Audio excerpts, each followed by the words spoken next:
Welcome to Cars on Call. I'm automotive journalist Steve Schutz. I'm here with trauma surgeon Stephan Moran. Dr. Moran, how are you?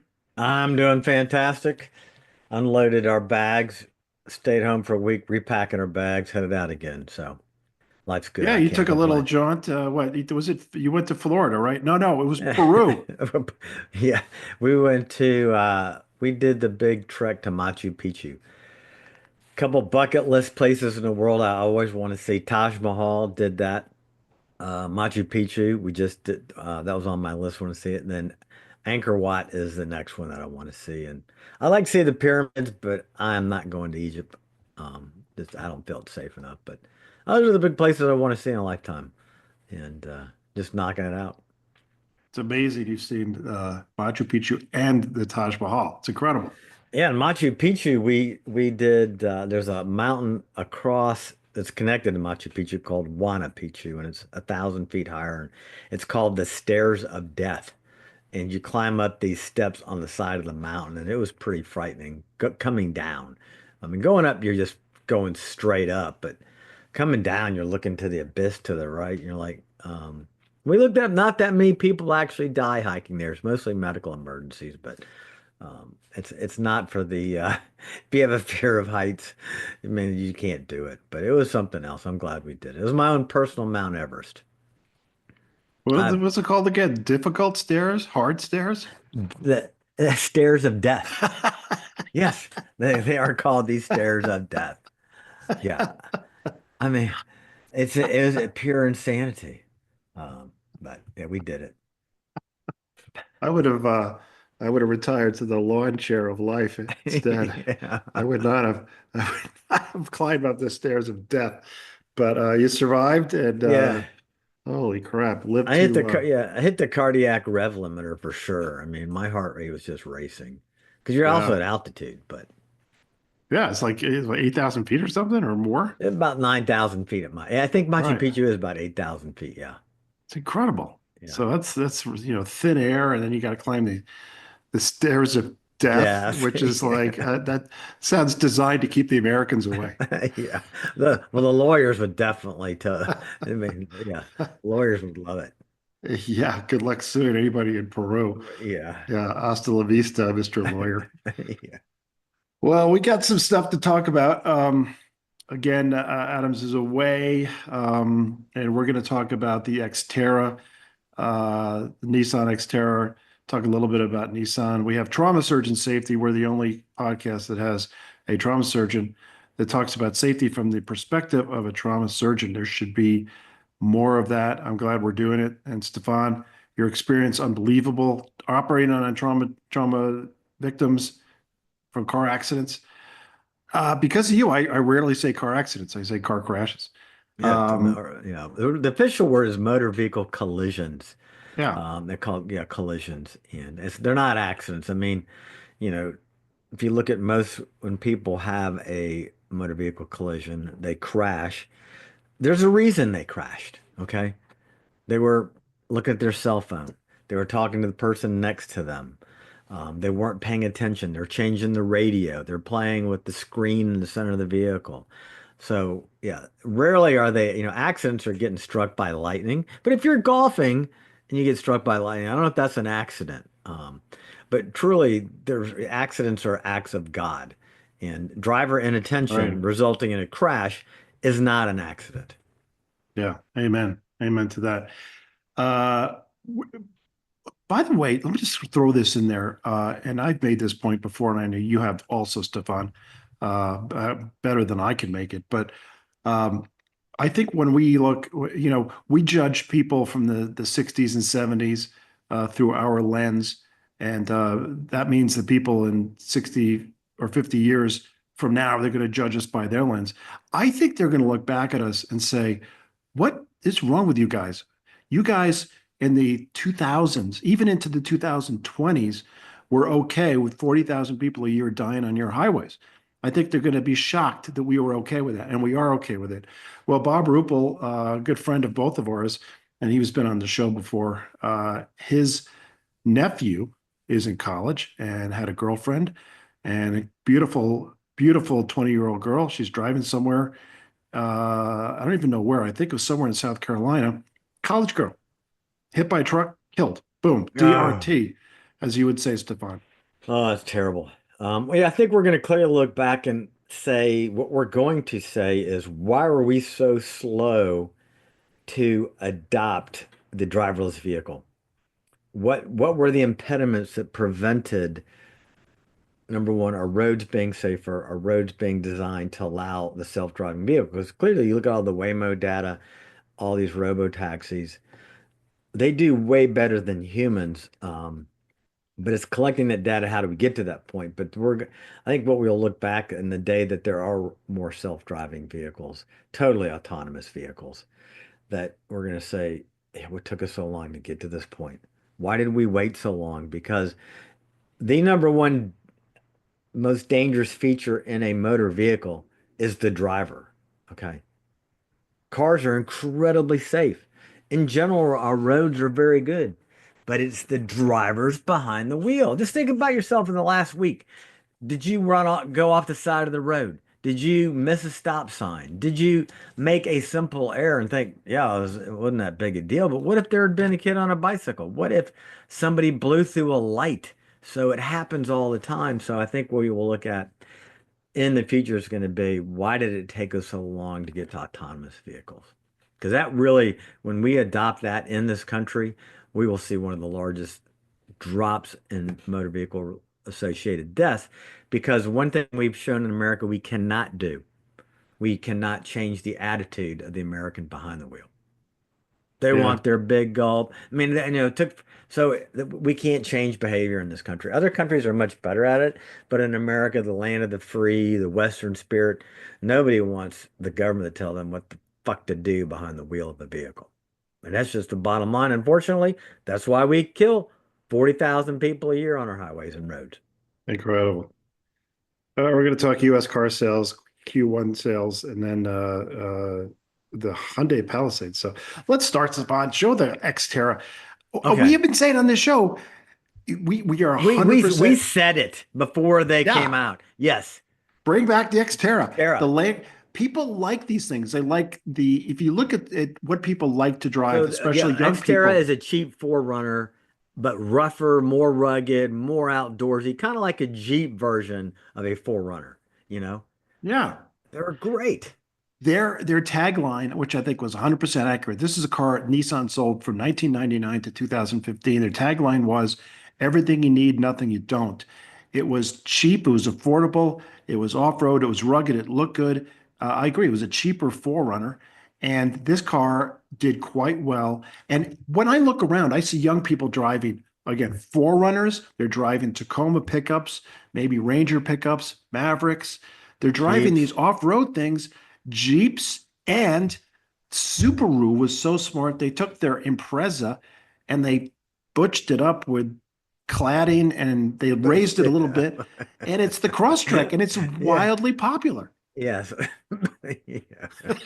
Pushed it But up. yeah, I like that. So, Stefan, there's a Oh, rumor they're going to bring it down.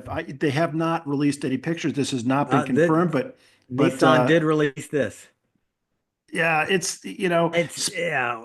it's going to be electric, supposedly. I can't imagine they're not going to have a hybrid. I think what they'll do is stick the four-cylinder engine from the Frontier pickup into this. And if you, I sent you some AI things. It looks like Yeah. more like a Subaru than Nissan, but whatever. That looks like a Subaru. But then there's a more rugged one. I said make it more rugged. So I think this could be an Xterra. It's going to be on the Frontier platform. We said Nissan, you got to do this. Now they're on the ropes. They're going to do it. Stefan, this is a good idea, right? This is good. You can't fail. Well, it can fail if they bring out electric. We said, yeah, I mean, I think hopefully they're just being politically correct in this global try, but most automotive manufacturer CEOs are over being politically correct talking about BEVs. They're like, nope, we're going back to ICE engines, internal combustion.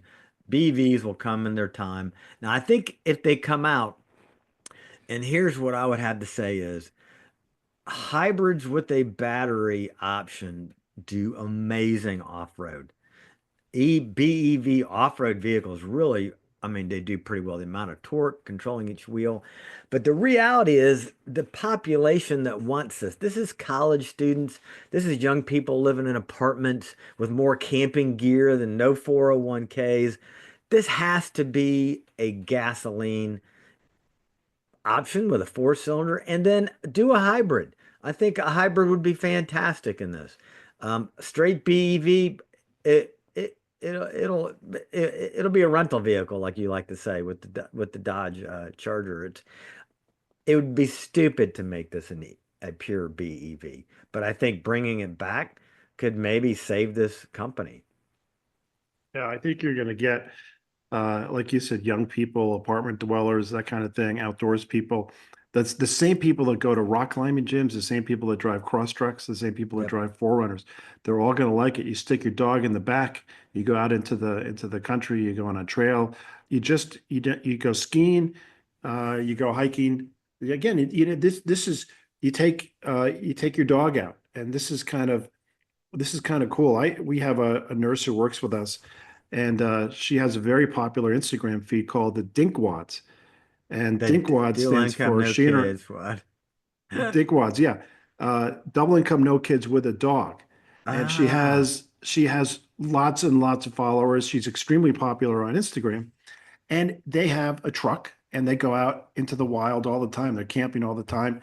And that's the life that many younger people live. Now they're much more outdoorsy than I was when I was a kid. absolutely. And the key is, and XTerra got it right with the first one is you've got a stripped down capable vehicle. Yep. See, like a Jeep, you can hose out the interior, you wash it. You don't care if you get muddy. You've got vinyl seats. You can lay the rear seat down and sleep in the back if you want to. It's got compartments everywhere. You need a 110 converter, and they would sell. It's a perfect size vehicle, and but it's got to have that entry point level. This is not, you don't escalate this thing. That's not the market for this. They've got other vehicles. This is your entry level to mid level utility vehicle for this young population, like my daughter, who this is what they want, but they want at a price. They're not going to spend a ton of money on a vehicle, you know, and I Yeah, think bare that's where it's got to bones be. is for the people who know what a carabiner is. Yeah, yeah, exactly. All right, so let's move on to safety. What do you have? Well, All right, so it's funny, we had a a safety segment already. we already did. Oh shoot, let me see. I think this is my picture. Yeah, this is my picture. Okay. So big news this week, let me share my screen here. There we go. Big news this week is National Highway Traffic Safety Administration told Volkswagen basically has a stop sale order on the ID Buzz, which is This their was minivan. amazing to me. I can't believe this even happened. Okay, yeah, but I'm going to be contrarian about this because I think this is stupid. I think this is absolutely stupid. I Okay. do too. And let me tell you, so let me tell listeners what's going on. So the ID Buzz is a three-row passenger vehicle. The 60s remake hippie van. And they've got great commercials. It looks cool. You've got to get one in two-tone. You can't get it in black or silver like this. So you got to get It's it very in retro. It's the old Volkswagen bus bus. from the Exactly. 60s, and they redid it. I think it looks great. So here's a picture of the back. So the third row has two seats in it with two seat belts. And they're good looking. They're pretty large size seats. And but it looks to me like if you put somebody in the back of this, it's two people, okay? You're not going to put three people in this, but we have a Federal Motor Vehicle Standard number 208. It defines the size of a seat in a vehicle, okay? So it defines how small it can be to how big it can be. Well, the problem is this seat is larger than what FMVSS 208 defines as a seat. Therefore, when you add these two seats together, NHTSA says there's supposed to be three seats here because too wide. It's too wide for two seats. So what they're going to have to do is they're going to make an aftermarket thing that's going to basically fit between these seats like an armrest that makes it so a person can't sit in between it. And this got me thinking, look at the Mercedes, like the S-Class Mercedes, it's got two and two seating, two seats in the back. They have this massive armrest thing down the middle that's supposed to be like an airline. Well, the real reason they have it is they couldn't put two seats in there in the back without it because NHTSA would say, nope, that's three seats back there. You need a third seat belt. So I never thought about it in those vehicles, those luxury vehicles that are two and two seating. The reason they have that in the back is they do it for luxury as well, but they have to do it to meet the National Highway Traffic Safety Administration FMVS 208. And it's just stupid to me because you know what? Stupid people would put three people back there. And unfortunately, part of our rules are written to protect stupid people against themselves. But that is two seats, two nice seats. I would hate to see them change that so it's crammed. They put three seats back there. It'd be terribly uncomfortable for two people.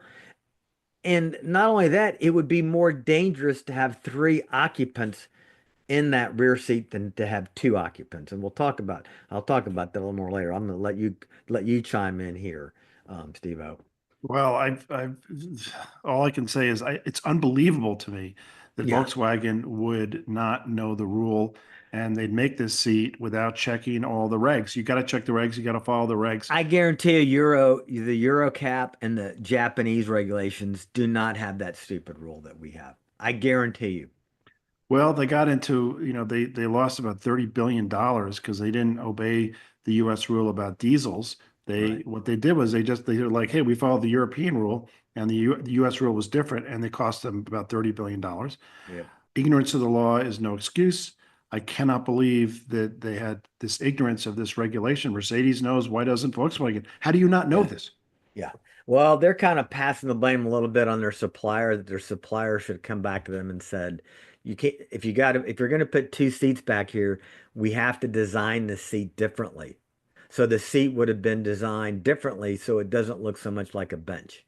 So Volkswagen's kind of fallen back, said, we want two seats back here. And they could have designed the seats with some kind of thing in the middle that it wouldn't look so much like a bench. But I don't know. I think it's kind of stupid. But unfortunately, it put a stop order. You can't buy these until they get this fixed. Incredible. Yeah. Wildly popular vehicle. Volkswagen sales are up, but this is something that really gives them a shot in the arm because it's such a cool vehicle. That cool factor is really valuable. And every time I see one of these on the road, it looks fantastic. I just think it's great.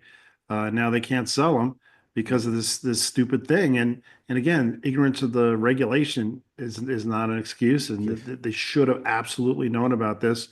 What they're probably thinking is, hey, we made the seats extra big because we knew Americans were going to sit on. Yeah, I was gonna say, yeah. So, what I want to go back. I've talked about this before, the little public service announcement. So, if you have a three-row, let's say you've got a three-row vehicle and you're putting kids in there, the last thing you ever want to do is, if you can avoid it, is you do not want to put three kids in a row in a back seat. If you've got the option to split them up between the second row, third row. They want to sit, they want all, you don't put them together because in a lateral vehicle collision, their heads act like bowling balls and they hit each other's heads and they get more head injuries. They get more chest injury because they actually strike each other. So ideally, if you've got a third row, and it's got three seats, you got one person in the back, they sit in the middle of that back row. Okay, they're always in the middle of the back row. That way they've got more space between them and the side of the vehicle. So in a lateral impact, they've got time to ride down the crash. If you've got three seats in the back and you got two kids, you put them on the outboard seats. You don't let one sit in the middle because then if you do have a lateral collision, they're going to strike each other in addition to striking the door. So when I look at this third row and this ID Buzz, if you had three people in the back of that, man, that's really going to increase the injuries in the back because they're going to be shoulder to shoulder to the side of the vehicle, which provides them no safety standpoint from an impact and a collision. So I think from the safety standpoint, it's terrible. And I'm sure what Volkswagen is going to come to is they're going to design something that they cram between those seats. And then it's going to come down to if you owned one of these and now you're going to take it in there and Volkswagen's going to mount something between these two, I wouldn't take it in. I would just say no, no. Two people said no. I wouldn't take it in. I wouldn't let them do it. I'd wait till I sold it, and then the person who decided could do the recall on it. I wouldn't take it in to get something permanently mounted between these two seats, like some giant armrest thing. Yeah. And then Uh, they don't fold down. it's gonna be, Yeah, it's gonna be hard to do that because you take it in for maintenance and they're I gonna know. they're gonna stick it in. But maybe it's something you can remove it. And what are they Hopefully gonna they'll do? make it remove. Hopefully they'll just be some too easy bolt somewhere you can just unscrew and take it out Unscrew when you it. get home. Yeah. Yeah. Well, I hope that they continue to sell them because I think they're really beautiful. Yes. So, all right, moving on to Q1 light vehicle sales. I don't want to spend too much time on this, but as always, there's some nuggets that are very interesting, and I think all our listeners will find this interesting because it's pretty cool. Surprisingly, with the uncertain economy and a lot of uncertainty because of tariffs, BMW and Lexus both set all-time Q1 sales, all time. Wow. Sold more vehicles than ever for both BMW and Lexus. BMW is now number one luxury automotive brand for sale in the United States, and Lexus is number two. Mercedes pretty far behind, Audi way behind. So that's interesting. Wow. Cadillac did pretty well. They sold 42,000 vehicles. And here's what I think is interesting, Stefan, and this relates to our discussion of the XTerra. Despite the BEV push, and Mary Barra and GM are really pushing into BEVs, right? You got the Lyric, you got the Celestiq, you have these, and of course the Escalade electric. Internal combustion engine Escalades. So that's about 45% of Cadillac sales in Q1. And Wow. people just love Escalades, and it's just interesting. And another sad thing is Cadillac has ruled the luxury market for decades, 40s, 50s, 60s, 70s, 80s. It was always Cadillac number one, always. Now they sell less than half of what BMW and Lexus do. I mean, and not combined, they sell less than half of what BMW sells and what Lexus sells. It's really, really sad. And now they're kind of coming back. And what's interesting is that they're catching up to Audi. Audi's number four, Cadillac's catching up. So they're doing pretty well. That's good for the home team. Broncos up and the Wrangler is down. Stellantis in general is doing lousy, but Broncos sold 34,000 in Q1 and Wrangler 38,000. And the Wrangler have been way ahead for a long time. So this is good news. It's good news for the Ford guys, don't you think? Sounds good for Jim Farley. Yeah. And we talk about, Subaru really has been growing for like 40 years, steadily catching up with Honda and Toyota. And we talk a lot about, you see a lot of Subarus, you talk a lot about Subaru, but it's always worth pointing out that, yeah, they did great, but Subaru, all their cars, whatever they have, the Ascent, the Crosstrek, everything, still handily outsold by Ford F-Series trucks. Well, yeah, that's kind of crazy to think that, yeah, more F-150 sold than all Subarus combined. But it may have been the number one selling, it has been for years, right up there, top three number one selling vehicle in the US, the F-150. It's an unbelievable brand in of itself. And I think I read someplace, this is probably 5 years ago. I'm sure it's true today. If Ford were to spin off their F Series trucks, that company would be worth more than Ford is today. I believe it. Amazing. Yeah. All right, that's kind of it for interesting little tidbits. And there's one tidbit that's coming, and that's the Hyundai Palisade. We talked about the Hyundai Santa Fe. And when that came out, I think Adams was talking about it. No, you were talking about it, and you Yeah. said it's beautiful. They did a great job with the design. I don't think it's aging that well, but it's a very distinctive design. You can't miss it when it goes by. Tell us about the Palisade. It's kind of similar. Yeah, so here's the picture of the new Palisade. And I first saw this, and I'm like, wait a minute, did I share the right screen? Let me redo that. I think there's like a couple versions Oh, because I here it saw is. another one. Here we go. There's Here we another one go. with a different front end. I'm like, is this a Lexus? I mean, I think it's kind of like Explorer Range Rover mismatch. I mean, mashup, but I like it. It's got a gorgeous interior. Here's another view of here's a view of a different front end.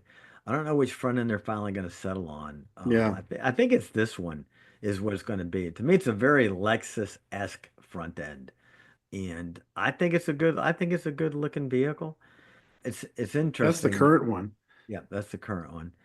And it's got a beautiful interior. The top of the line edition is called the calligraphy. I thought that was kind of funny. It's like who, who even kids these days, they don't even know how to write in cursive anymore. But I guess calligraphy is kind of appeals to kind of a nostalgic, cool, luxury way of writing. But yeah, the calligraphy is the top of the line one.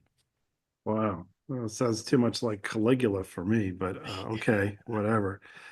Just interesting. Go show the front end again if you the one that has the Y looking front end because that's a current one. Yeah, That one. this one. And I don't know. I mean, it does look kind of Santa Fe-ish. It's more blocky Yeah, than it used to be. yeah. So it's definitely. But and then show the side. I mean, that is to me, it's a total copy of the Range Rover. I mean, it looks totally, Just including like the. the Ford Explorer. I know the Ford Explorer is also a Yeah, copy of the Range Rover. yeah. I don't know. I do like it. I have to say, I think it looks better than the Santa Fe because it's not just a block of ice. But it's I'm just on the fence about Hyundai Kia design. Oh, by the way, they continue to sell record cars too. They're also setting records. Yeah. So obviously it's working. And they hired the former designer for Bentley. So the guy's got some chops. But I don't know, Stefan. I think it's too far, but the market is saying no. Yeah, let me open this. I found another picture of it. Open a tab. I think you like it more I than I do. I think I think it's right on track for Hyundai the way they're designing the vehicles. And I mean, if you look at the sales of them, I mean, they're selling like hotcakes. And I think it's the design people like. It's kind of got that. It's got a little BV features on the headlights. Kind of looks like an electric almost a little bit.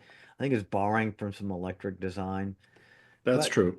I think it's and Hyundai has always been kind of doing these cool features on their rear lights, on their front lights. They're kind of pushing the LED, and I think it also could just be Asian design as well as preference as well. That it's something that's like, it is an Asian company, okay? And they're designing for that market as well as a global market. But I think some of these design keys that we're seeing are coming from a very emerging Korean automotive industry that is putting their stamp on it. And I like this because I just got back from Peru, and in Peru, the Chinese built a port. So I saw, I could not tell you the number of cookie cutter Chinese four-door SUVs that I saw. They all have copied features from BMW, Volvo. There was no original design in any of that I saw. It was all copied. What I'm seeing in Hyundai in their design trend and their product line is they are becoming Hyundai, a Hyundai vehicle. And I like that they're developing a corporate identity that is probably a little bit uniquely, a little bit Korean versus the copycat of what China is doing. So this is not my design. There's things I like about it, but don't like it. But overall, I like it. And Ellen has a Hyundai she's got a Tucson with 100,000 miles on it. It's been a fantastic vehicle. I like it. It's not quite as solid. It's, a little bit thinner. The parts behind what you see are not as nice as some other vehicles, but I like it. It's going to sell very well. It's three rows. And for any young family that wants to have kind of a nice car that they can haul everything around in, this totally fits the bill. And I think they're going to sell a ton of them. Well, it is distinctive. One thing that's interesting is that for at least since the mid 90s, when it comes to lighting, exterior lighting, Audi's led the charge. Audi's Yes. always had the best lighting. They were the first with LEDs, and the first to really push distinctive lighting as a design element, as an important design element. And now Hyundai obviously is doing that. They have with the Santa Fe, the front driving, the driver lights, whatever you call it. What do you call those lights, Stefan? Drivers, whatever. Anyway, the lights that are on during the day, Yeah, daytime running lights, daytime. Yeah, yeah, they look like an H. So you see it coming at you, yep, looks like an H. It's a Hyundai. That's interesting. Obviously, they didn't do that with the Palisade, which is more upmarket, but they have those 6 bars. If you showed the thing, you yeah. had 6 bars of lights. That's distinctive. The rear lights are distinctive. They're really taking over from Audi. Audi just seems to have lost their way. They've lost their edge. They lost their leadership, and Hyundai's kind of taken over. I'm extremely interested to see if there is a Genesis version of the Palisade, what the Oh, lighting there looks like will on be. that. Yeah. No, I think there clearly will be. I just want to digress here. You mentioned daytime running lights, so this reminded me of a story. I forgot which vehicle I bought. It's been a while, and this is when you actually talk to insurance agent, the USAA to get car insurance for it. And she asked me, "Do you have daytime running lights?" I said, "Yeah, I got the manual option." And she's like, "Excuse me?" I said, "Yeah, I got manual daytime running lights. I just Oh, I turn know them what on this when I'm is. driving." And she said, "That doesn't count." I said, "Okay." Well, I said, but because that was back when not everybody had automatic, and it wasn't mandated by uh, NHTSA, which it is now mandated, of course. But I don't think they're mandated. I I think really, it's I state thought, by state. Yeah, state is by it state state. by state? Okay, Yeah. I'd have to look it up. But it seems like everybody's got them. Yeah. They're almost ubiquitous, but they're not mandated. But I think they probably should be because it really does help. And just like I think motorcycles, 100% of the states, you got to have daytime running lights because otherwise people won't see you. Yeah, And by the way, if you can see a motorcycle better, you're going to see a car better. yeah. Here, I just look it up. There's no federal requirement. Yeah, I didn't think so. Yeah. Okay, I thought there were.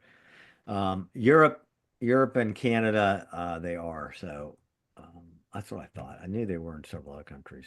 By the way, one of the coolest things ever that I see on old cars, classic cars, is French headlights. And I don't know if they're still yellow, but they used to be yellow, Yellow. right? Yeah, because the French believe that yellow worked better in fog. I mean, there was no science, but just the French being French. Yeah, I always liked the yellow lights, especially, the CB little driving fog lights in yellow that you'd see an R5 or Renault 5, which is, Le car for an American, this whole thing. And there'd be like 8 CB fog lights across the front. It was pretty cool. But back then, that was one thing that we did back in the 70s, 80s was you put fog lights. You put fog lights on the front of your car, and now they put those LEDs on trucks. So it's kind of the same, just same idea, just different version of it. Yeah, that's pretty cool. I always like those yellow lights from France. We're going to wrap up a little early, but before we say Hey, goodbye, hey, before we wrap up, yeah, you had on the, I got prepared for this, so we got to do this. I'm doing it. Okay, we talked about the. No, I know we're gonna do it at the end, but I want to go back. We talked about them bringing back the XTerra. What a great idea! Oh, Then you yeah. said, what other nameplate should we bring back? Oh, I forgot about that. Yeah, I so have one. I've I got a have couple. one. I got a couple. Okay, so all right. Go ahead. I just have one, and I feel very strong. I feel as strongly about this Yeah. as I did about the Xterra. This is a crime. Honda Element. Honda Element is way better than the Oh, CRV. It's based on the CRV. It's yes. the box that the CRV came in. It's a great car. You can put a mountain bike there. It's configurable. You can Yes. wash it out. It's great. And they have the Passport instead, which is just a pilot that is, Mm. to use the term, butched up. It's the Honda Element is a crime that you can't buy that. Oh, yeah, that's a real good one. Oh, I here we go. loved the Element when it was out. All right, Loved it. here's one I want. It's got to come back as an ICE vehicle. Here we go. And I'm a Ford guy, but hey, the Chevy K5 Blazer and the two Yes. door. Absolutely. So for you listeners that know, the K5 Blazer it was like basically if you take a full size pickup truck, an F-150 or a 150 Chevy, and turn it into an SUV, basically short rear end on it. And they had the two-door version, and I think that would sell. And then let's see, that's the Unbelievable that they don't have this, Stefan. I know. By the Look at way, yeah, by the way, all Ford did was they said, "Hey, the Jeep Wrangler does great. Why don't we just make a Bronco? And if you look at the footprint of the Bronco versus the Jeep Wrangler, it's the same, either three door or five door. It's the same. They just said, hey, we're going to make a Bronco. The Bronco has succeeded and made them a lot of money. And GM would have the same success, Stefan, if they did this. Yep, I think that's the big one. A couple other wishes, the CTS V Wagon by Cadillac. They only made about Ooh, 2,000, but God, I mean, yes. it's a nerd. It's just such a cool car. That's the Cadillac wagon with the V series. And then I think one other that I think the French are doing it with the Renault. They're bringing back the R5 as a BEV. So they're kind of creating this. They're searching for this bringing back the hot hatch and a BEV platform, which I think is a very good idea, especially in the city. But how about the Scirocco Volkswagen come back in the BEV? I think that could be pretty cool. I'd like That to see would it be with a motor, awesome. but I think as a BEV, I think that was there's a lot of opportunity bringing back older models as BEV, kind of retro cool but electric, and so those. I just wanted to go back to that because I love that picture. Volkswagen Scirocco. Echo, I yes, would love to see that. yes, 90s people, all they want to talk about, the 90s guys, 90s car bros were in love with the Corrado. I was never a Corrado guy. I'm like, yeah, sure, it's fine. yeah, Scirocco, oh yeah, yeah, that would be awesome. And then yep, again, let me just throw this out there. How hard would it be to take your Scirocco that's a BEV and stick a little four-cylinder into it, maybe with a manual transmission? yep, exactly. Because it's the golf platform. Up in Lincoln Needs tab. Here we go. This is I'll It's a bring up the golf series. platform. Yep, I'll bring up here's a series two. I mean, look at that. Just Oh, such a great design. Hatchbacks are wonderful. That's a I mark. I I love the Gen 1 and I think the Gen 2 was better. I think the Gen 2 is better too. That's why I pulled up a picture of the Gen 2. Yeah. I like it a So lot. I agree with you, Stefan. Something like that, I think would sell really, really well. Yep. People, it's kind of sad that we've moved to so far to SUVs that and crossovers that Yep. it probably wouldn't sell. I think it's a shame. Everyone just wants a damn crossover SUV. I think the hatchback has potential to eat into the SUV market. You remember, hatchbacks are so I mean, they're fantastic. You can cram stuff in. So I think it's a way to get. So somebody, if I had a choice between a compact SUV and a hatchback, if that was my market and I was young, single, Hatch. hatch all day long, baby. By the way, all you got to do, Stefan, is take the Scirocco, right? And a new drivetrain in it that's obviously, fuel efficient and low Yep. emissions, and then raise it up, make it look like a Crosstrek, and it would be even more popular, There you go. Yep. like a Dakar Scirocco. Dakar Scirocco. All right. Well, anyway, I guess the last thing just to touch on, since we don't have Adams today, so we'll just touch on, we got one more thing that's not collector car related. Can you believe it's almost exactly 30 years ago that Alanis Morissette's album Jagged Little Pill was launched? 30 years ago, Stefan, Uh, June 1995. I'm just gonna say that I hated that album, okay? And it was not ironic. It was just loud, her screaming. And then, and she truly made passive aggression an art form, man, and put it on the radio. I hated that. I hated everything about it. I Wow. couldn't stand listening to it. I hated it. She was just whining and bitching and moaning and screaming. And I'm just like, no, no, no, enough. I completely disagree. I had no idea. I didn't know this was Art such a form bad thing for. existed. No, no, I had no idea you didn't like it so much. Here's what I would say, and I had this thought when it came out. For decades, rock and roll music was angry men, and it Yeah, angry white. really, I call that angry white boy music. yeah, Tool, all those bands. And this is angry white girl music, okay? yes. And I Yes. thought, it's about time there was an angry woman because there's plenty of angry guys. The rock music is always aimed at the Angst. adolescent with angst, and Angst, yeah, yes. adolescent with angst, and that's why we love it later because it helped us through a difficult time. So Yeah. Yeah, but as a married man, the last thing I want to listen to music with somebody complaining about me. I'm sorry. You Yeah. know. Well, yeah, that does it reminds me of I forgot who said it, but I think it was Paul Newman. It was Paul Newman. He said, because he was always working with these beautiful actresses, and someone said, "Aren't you ever tempted?" He said, "No." He goes, um, why have hamburger out when you can have a steak at home? And I heard a comedian talking about this. He goes, "Yeah." He goes, "Why have a hamburger out when you could have steak at home?" He goes, "But what if your steak has a real attitude problem?" Yeah. Yeah. So that's what Atlantis is. She had a serious attitude That's problem, but I liked it. To me, it was equality, but I also liked it was a different perspective. It was totally unique. This has never been done before, at Oh, least it not was not at it scale. it was a total game changer, and it was the music was unusual, the whole thing about it, but it was just didn't like it. Yeah, sorry. Well, that's okay. By the way, I can't believe it's 30 years old, but it reminds me of another album. And to me, it was exactly the same thing from almost exactly 20 years before that. I think it was 1975. A guy no one ever heard of said, "I'm going to make this." I talked about this last week, so I'm not going to make the point too much, but Branton Comes Alive, something about it, he hit the zeitgeist, and everyone's like, "Holy shit, this is what we always wanted." And he could never follow it up because it was lightning in a bottle. You can't do it Yeah, twice. right. Alanis, she hit the zeitgeist like a bomb, and everyone's like, "This is what we want." Sold, sold, sold many, many millions of albums, and then she could never follow it up. I mean, how do you follow that up, honestly? You know, you can evolve, like, Pink Floyd evolved after Dark Side of the Moon, but you could never recreate Dark Side of the Moon. And Atlantis was that, like you said, I like that lightning in a bottle.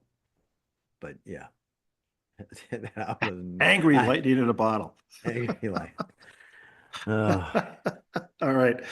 So with that, we'll quit. Best to Adams, and we hope to get you back soon. And any last thoughts, and then close us out. yeah. Remember to like, listen, subscribe. We'll record every couple weeks. And we got Mother's Day this weekend. So remember your mom. This will be after Mother's Day, but anyway, happy Mother's Day to my mom, and then happy Mother's Day to my wife, the mother of our children. But my wife won't listen to this show, but my mom does. But happy Mother's Day to my mother anyway. And Happy Mother's Day to all right, my wife Elisa and my mother-in-law who's visiting with us, and to the great Mrs. Moran, Madame Moran. all right. Take care. Adieu.